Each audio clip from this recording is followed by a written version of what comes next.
So yung magandang buhay sa inyo mga kosa. Nandito tayo ngayon sa bali nag-member po kami ng QBPC dito sa Quezon. At syempre kasama natin ang ito mabubuang tres ganador. Ang isa. Ayan. Ayan ang ating tres ganador. Sayang Manok. Ayan, si Sayang Manok at si Portlines Game Farm na si Pahing Mike Mendoza. Abangan nyo kami sa Gradas, tres ganador. Abangan nyo mga kakosa at ito nag-combine kami tatlo mga kakosa. So maglalaban kami gaya ni Boss Mike, alam niyo naman lumalaban si Boss Mike sa gitnaan. At syempre si Sayang Manok ng mga kakosa.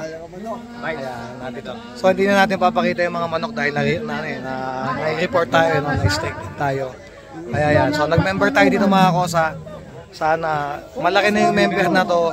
Nasa 300 plus na sila mga kosa. So sumali tayo kasi napakagandang kumbaga may dividendo din dito, magandang samahan. So ilang members na paring Mike? Hindi ko na pwede pakita yung mga. Ang member po dito sa QBPC o Quezon Breeders Producer Cooperative ay nasa packet na po sa 300. Packet ng 300 plus na to ba? Pinakamalaking grupo po sa buong Quezon. Legit po at registered sa gobyerno ang kooperatiba. Rehistro pa to, naka-rehistro to. Tapos po, backer tayo ng isa sa pinakamalalaking tao sa Pitmaster. Ayun. So nabibigyan din po pagkakataon na lumabas sa gitna yung gusto. So kaya dito, wag mong sabihin, pag naging member ka, wag mong sabihin small time ka. Pwede mo na ang pagkakataon nasa sa'yo, mabibigyan ka. Ayun. Sige pa.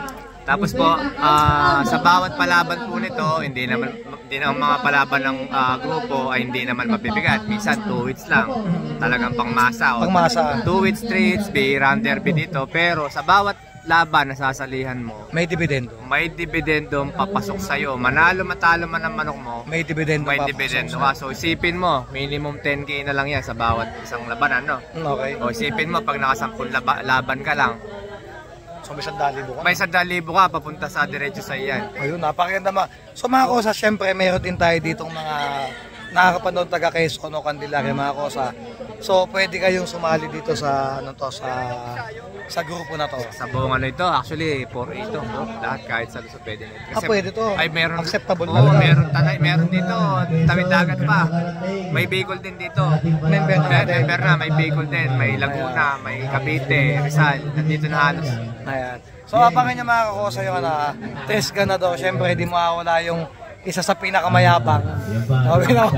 Ayan. Sayang ang Manok. Si Sayang ang Manok mga kakosa. So ito yung kabang-abang na may konting kayabangan, kasiyahan mga kosa. So tayo naman gusto nating like Mike Mendoza, may share sa inyo na mga conditioning, sa breeding, konting tip mga kosa. Siyempre sa yabangan naman, asahan nyo si Sayang ang Manok. No? Sasama natin dito si Wamford. Mamaya mga kosa sa Darasa kami dahil 5-star big event. Nando si Patrick Antonio, Arman Santos, Mr. Bang. Sino pa ba nando doon? RB Ibaan, nandun din. Yan mga kosa. Maganda laban ngayon sa Darasa. So pupunta kami. Idol, Sayang ang Manok, anong masasabi mo? Hindi nga, abangan nyo kami sa Gradas, tres ganador, papalapit ng palapit. Hintayin nyo kami. Ayan, so yan mga kosa. Maraming salamat po sa inyo lahat. At sana naman hindi na ma-report itong ating YouTube channel at 3 months ako mga kosa hindi nakapag-upload. So sana kaya hindi ko na pinakita mga kosa ng mga manok dito sa pinuntahan namin dahil kasi sa tingin ko medyo talagang manok at tinitignan pag medyo dumadami yung viewers mo. Kaya shoutout na lang dito.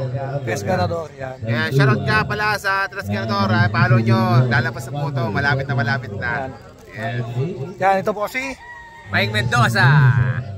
Sayang ang Manok. Ayan, at syempre ang inyong kaibigan ANA Kakosa Game Farm. Salamat po. Ayan.